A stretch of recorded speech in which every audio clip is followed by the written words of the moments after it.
নিৰ্বাচন কাষ চাপি অহাৰ লগে লগে ৰাজনৈতিক নেতাসকলৰ প্ৰতিশ্ৰুতিসমূহ আৰম্ভ হৈ যায়। সকলো দল বুলিয়ে কৈছোঁ, কাকো মই উদ্দেশ্যি কোৱা নাই, সকলো দলৰ নেতাসকলেই প্ৰতিশ্ৰুতি বৰষুণ কৰি পেলাবলৈ আৰম্ভ কৰি দিয়ে। তেওঁলোকৰ প্ৰতিশ্ৰুতিৰ এখন দীঘলীয়া লিষ্ট হৈ যায়। আমি এইটো কৰি দিম, আমি সেইটো কৰি দিম, আমি এইটো কৰিম, আমি সেইটো কৰিম। কিছুমানে পাৰে প্ৰতিশ্ৰুতি পূৰণ কৰিবলৈ, কিছুমানে ভাবি চিন্তি কথাবোৰ কয়, তেওঁলোকে প্ৰতিশ্ৰুতি পূৰণ কৰিব পাৰে। কিন্তু কিছুমানে এনেই মুখত যি আহে তাকে কৈ দিয়ে। কেনেবাকৈ ৰাইজক আভুৱা ভৰাই এই যি নিৰ্বাচনৰ বৈতৰণি পাৰ হ'বলৈ তেওঁলোকে তেনেকুৱা ধৰণৰ কিছুমান কথা কোৱা যেন আমাৰ অনুভৱ হয়। আজি কিয় কৈ আছোঁ, মই সৰু এটা উদাহৰণ দিছোঁ। সকলো ধৰণৰ ৰাজনৈতিক দলেই কৰে তেনেকুৱা, সকলো ৰাজনৈতিক নেতাই বিভিন্ন ধৰণৰ প্ৰতিশ্ৰুতি দিয়ে। কিন্তু মই আজি মোৰ চকুৰ আগত পৰা এটা কথা মই আপোনালোকৰ আগত শ্বেয়াৰ কৰিবলৈ আগবাঢ়িছোঁ। আজি কংগ্ৰেছৰ নেত্ৰী সুপ্ৰিয়া শ্ৰীনেতে গুৱাহাটীত এখন সংবাদমেল সম্বোধন কৰিছিল আৰু মই তাতে উপস্থিত আছিলোঁ। সংবাদমেলখন সম্বোধন কৰি তেওঁ বিভিন্ন কথা কয়। তেওঁলোকৰ কংগ্ৰেছৰ চৰকাৰ হ'লে, কংগ্ৰেছৰ চৰকাৰ নহয়, কংগ্ৰেছৰ এলায়েন্স মানে ইণ্ডি এলায়েন্সৰ চৰকাৰ হ'লে তেওঁলোকে কি কি কৰিব, কি কি নকৰিব, সেই তেনেকুৱা ধৰণৰ কিছুমান কথা তেওঁলোকে কৈ আছিল। তাৰ মাজতে চৰকাৰে কি ভাল কৰিছে, ভালটো নকয়ে বাৰু, চৰকাৰে কি বেয়া কৰিছে, তেওঁলোকৰ চৰকাৰ আহিলে সেইখিনি কেনেকৈ কৰিব, তেওঁলোকে CA একেবাৰে শেষ কৰি দিম বুলি কৈছে, তেওঁলোকে বিভিন্ন বেলেগ ধৰণৰ কথা কৈছে। কিন্তু তাৰ মাজত সকলো কথাটো এতিয়া পাতিব নোৱাৰি, কিন্তু এটা উদাহৰণ হিচাপে মই লৈছোঁ। তেওঁ ক'লে যে তেওঁলোকৰ চৰকাৰ আহিলে কৃষকসকলক MSP দিয়াটো বাধ্যতামূলক কৰিব। তাৰমানে MSPৰ এখন আইন উলিয়াব আৰু কৃষকসকলে MSP পাব, মানে MSPটো লিগেল ৰাইট কৰি দিব। এতিয়া কথা হ'ল, এই কথাষাৰ তেওঁ কওঁতে তেওঁ ভাবি চাইছিলেনে যে ভাৰতৰ দৰে এখন দেশৰ কাৰণে MSP লিগেল ৰাইট কৰাটো সম্ভৱ হয় জানো? মোৰ মতেতো নহয়, কাৰণ ইতিমধ্যেই চৰকাৰে 25বিধ শস্যৰ ওপৰত MSP ইতিমধ্যেই দিয়ে আছে। কিন্তু তেওঁ যাৰ ফালে পুনাই কথাটো কৈছিলে, যাৰ ফালে তোৱাই কথাটো কৈছিলে, তাৰমানে সেই কৃষক আন্দোলনৰ দাবীসমূহৰ ফালৰ পৰা তেওঁ কথাটো ক'বলৈ গৈছিলে যে আমি MSPৰ কাৰণে এখন আইন আনিম আৰু MSPটো লিগেল ৰাইট কৰি দিম। তাৰমানে কৃষকসকলে যি শস্য উৎপাদন কৰিব, সেই শস্যসমূহ সকলো ধৰণৰ শস্যৰ ওপৰত MSP নিৰ্ধাৰণ থাকিব আৰু তেওঁলোকে শস্যসমূহ উৎপাদন কৰি চৰকাৰক সেই MSP দৰত চৰকাৰক বিক্ৰী কৰি দিব। এতিয়া মোৰ মতেতো এইটো একেবাৰে অসম্ভৱ কথা। এতিয়া কিয় অসম্ভৱ, কিয় কৈছোঁ মই তেনেকৈ, আৰু এই গোটেইখিনি কথা মই কৈ আছোঁ আপোনালোকক। ভিডিঅ'টো আপোনালোকে শেষলৈকে চাব, তেতিয়া বুজি পাব। আৰু এই ভিডিঅ'টো ভাল পালে আপোনালোকে লাইক কৰি দিব আৰু আমাৰ চেনেলটো ছাবস্ক্ৰাইব কৰি দিব। প্ৰথমতেই মই আজি তেওঁ সংবাদমেলত নিজেই নিজ মুখেৰে কোৱা মই এই ভিডিঅ'টো আপোনালোকক দেখাই ল'ব খুজিছোঁ। तो हमारे मैनिफेस्टो में हमने साफ तौर से कहा है MSP की कानूनी गारंटी देंगे। हम आपकी तरह अपने मित्रों के 16 लाख करोड़ माफ नहीं करेंगे, हम किसान की कर्जा माफी करेंगे। MSP মানে কি আমি জানিব লাগিব। এই গোটেই বিষয়টো মই যে ক'লোঁ যে এই MSP লিগেল ৰাইট কৰাটো সম্ভৱ নহয়, গতিকে সেই কিয় ক'লোঁ মই সেই কথাটো বুজিবলৈ হ'লে আমি যাব লাগিব MSPটো বুজিব লাগিব। MSP মানে কি? MSP মানে হ'ল মিনিমাম ছাপৰ্ট প্ৰাইচ। তাৰমানে দেশত যেতিয়া খাদ্য বস্তুৰ দাম কমি যাব বজাৰত, তেতিয়া কৃষকৰ উৎপাদিত সামগ্ৰীসমূহ যাতে অথলে নাযায় বা কৃষকৰ যাতে লোকচান নহয়, তাৰ কাৰণে চৰকাৰে এটা ব্যৱস্থা কৰে যে কৃষকে উৎপাদন কৰা খাদ্যসমূহ চৰকাৰে এটা ন্যূনতম দৰ দি তেওঁলোকৰ পৰা কিনি লয়, এটা ন্যূনতম দাম দি। এতিয়া সেই MSP যিটো প্ৰথা, সেই প্ৰথাটো আৰম্ভ হৈছিল 1960 চনত। তেতিয়া আমাৰ দেশত খাদ্য সংকটে দেখা দিছিল আৰু সেই সময়ত খেতিয়কসকলে মানে কৃষকসকলে যাতে তেওঁলোকৰ উৎপাদিত খাদ্য সামগ্ৰীসমূহ ক'ত বিক্ৰী কৰিব, তেওঁলোকৰ লোকচান হ'ব নেকি, এনেধৰণৰ দুশ্চিন্তাৰ পৰা যাতে দূৰত থাকি তেওঁলোকে খাদ্য বস্তু উৎপাদন কৰাত মনোনিৱেশ কৰিব পাৰে, তাৰ কাৰণে চৰকাৰে এই প্ৰথাটো আৰম্ভ কৰিছিল। আৰু চৰকাৰে কৈছিল যে তোমালোকে খাদ্য সামগ্ৰী উৎপাদন কৰা, চিন্তা কৰিব নালাগে ক'ত বিক্ৰী কৰিব লাগে, তোমালোকৰ খাদ্য সামগ্ৰী নষ্ট নহয়, চৰকাৰে তোমালোকক এটা ন্যূনতম মূল্য দি ছাপোৰ্ট প্ৰাইজ এটা দি তোমালোকৰ পৰা কিনি ল'ব। এই প্ৰথাটো আৰম্ভ হৈছিল 1960 চনত, সেই যেতিয়া আমাৰ খাদ্য সংকটে দেখা দিছিল।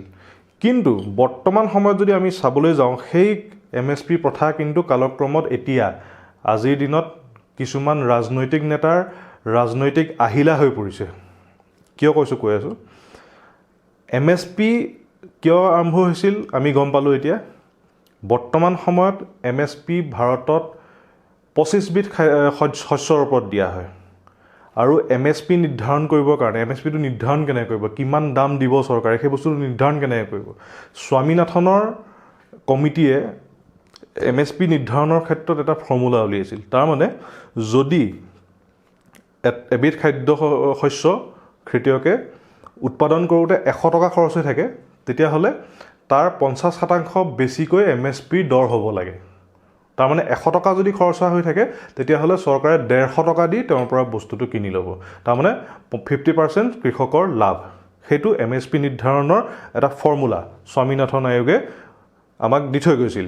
কিন্তু বৰ্তমান সময়ত যদি আমি চাবলৈ যাওঁ, আমি যদি অকল ঘেঁহুৱে ধৰি লওঁ, ঘেঁহুটো আমি যদি উদাহৰণ হিচাপে ধৰোঁ, কাৰণ শস্য বহুত আছে, ঘেঁহুটোৱে যদি আমি ধৰোঁ, ঘেঁহুটো আমি চাবলৈ গ'লে ভাৰতৰ ঘেঁহু উৎপাদন হোৱা 12খন ৰাজ্যৰ ভিতৰত কিন্তু 8খন ৰাজ্যতেই MSP, ঘেঁহুৰ যি MSP, সেই MSP স্বামীনাথন আয়োগে নিৰ্ধাৰণ কৰি দিয়া মূল্যতকৈ বহুগুণে বেছি।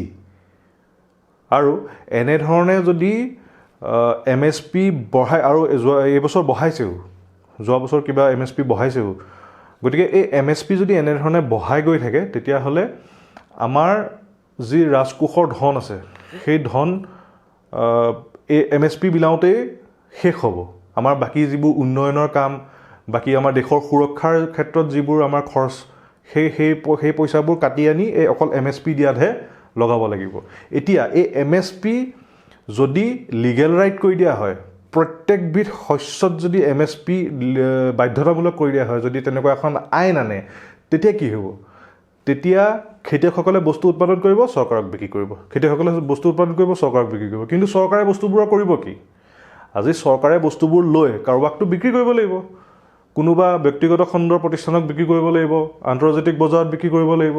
তো চৰকাৰে যেতিয়া দামত বস্তু এটা কিনিব, আপুনি চাব দেই, আজি আপুনি ধৰি লওক আলু 3খন দোকান আছে আপোনাৰ ঘৰৰ ওচৰত, এখন দোকানত 10 টকা, এখন দোকানত 12 টকা, এখন দোকানত 15 টকা। আপুনি কোনখনৰ পৰা কিনিব? নিশ্চয়কৈ 10 টকাখনৰ পৰা কিনিব। ঠিক তেনেধৰণে এই পৃথিৱীখনো এখন বজাৰ।